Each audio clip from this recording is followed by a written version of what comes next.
प्रकाशना ग्रंथ अध्याय 9। 5वीं तुरही। 5वें स्वर्गदूत ने तुरही बजाई। मैंने एक तारा देखा जो आकाश से पृथ्वी पर गिरा था और उसे आगाध गर्त के विवर की कुंजी दी गई। उसने आगाध गर्त का विवर खोला। इस पर विवर से धुआं निकला जो बड़ी भट्टी के धुएं जैसा था, और विवर के धुएं से सूर्य और वायुमंडल अंधकारमय हो गया। उस धुएं में से टिड्डियां पृथ्वी पर उतरी और उन्हें पृथ्वी के बिच्छुओं जैसी शक्ति प्रदान की गई।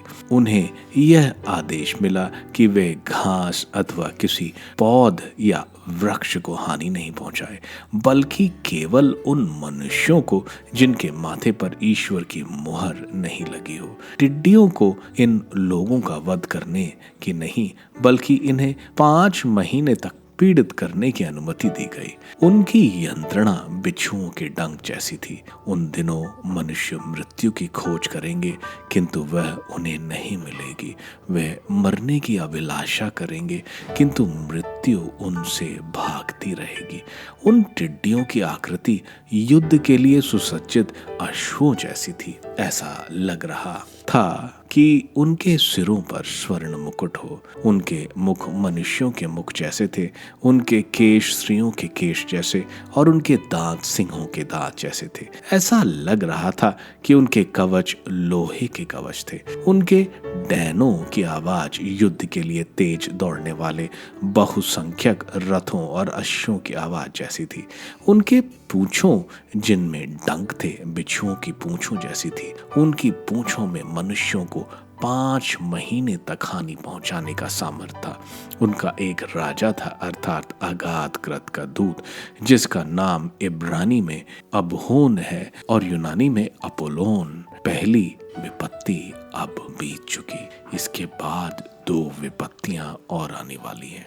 6ठी तुरही। 6ठे स्वर्गदूत ने तुरही बजाई। इस पर ईश्वर ने सम्मुख अवस्थित स्वर्ण वेदी के कोने में से एक वाणी सुनाई पड़ी। मैंने उसे तुरहीधारी 6ठे स्वर्गदूत से यह कहते सुना, महानदी फरात के पास बंधे हुए 4 दूतों को खोल दो। उन 4 दूतों के बंधन खोल दिए गए, जो उसी घड़ी दिन, महीने और वर्ष के लिए प्रस्तुत थे, जब उन्हें 1/3 मनुष्यों का वध करना था। घुड़सवार सैनिकों की संख्या 20 करोड़ थी। मैंने उनकी संख्या की घोषणा सुनी। मुझे उस दृश्य में वे घोड़े और उन पर सवार सैनिक इस प्रकार दिख पड़े। सैनिक अग्नि जैसे लाल, ध्रुमकांत जैसे नीले और गंधक जैसे पीले कवच पहने हुए थे। घोड़ों के सिर सिंहों के सिर जैसे थे और उनके मुंह में आग, धुआं और गंधक निकल रही थी।